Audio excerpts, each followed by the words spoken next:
Rusia tiba-tiba mengeluarkan seruan yang mengejutkan kepada NATO.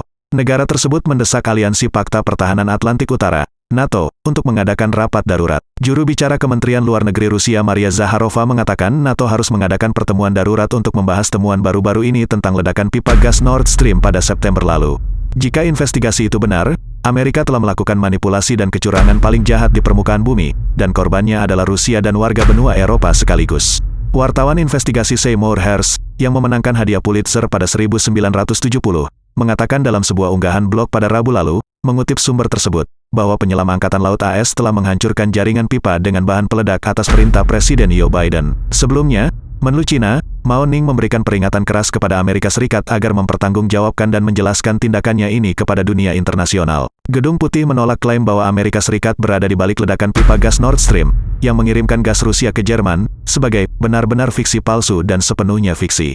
Tapi, Swedia dan Denmark, yang zona ekonomi eksklusifnya menjadi titik ledakan, telah memastikan dan menyimpulkan bahwa pipa-pipa itu diledakkan dengan sengaja, tetapi belum mengatakan siapa yang mungkin bertanggung jawab. Sebelumnya, AS dan NATO menyebut insiden itu sebagai tindakan sabotase. Adapun, negara pimpinan Presiden Vladimir Putin menyalahkan Barat, terutama Amerika atas ledakan tersebut. Ada lebih dari cukup fakta di sini, ledakan pipa, adanya motif, bukti tidak langsung yang diperoleh wartawan, kata Zakharova di platform pesan Telegram, dikutip dari Reuters, Senin, tanggal 13 Februari tahun 2023. Jadi kapan KTT darurat NATO akan bertemu untuk meninjau kembali situasinya?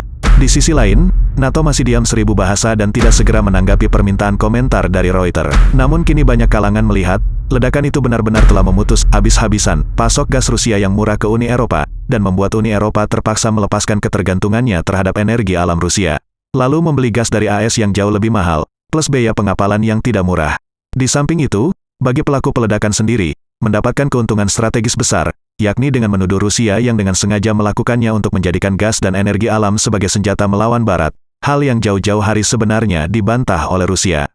Namun ledakan di jalur Nord Stream itu juga telah sukses membuat Rusia rugi besar, karena di sisi ekonomi, jika dirupiahkan, Rusia telah kehilangan beberapa triliun rupiah.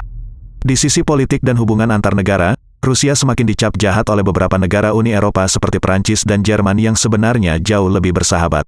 Siapapun pelakunya, ini adalah tindakan sangat cerdik, berani, dan licik.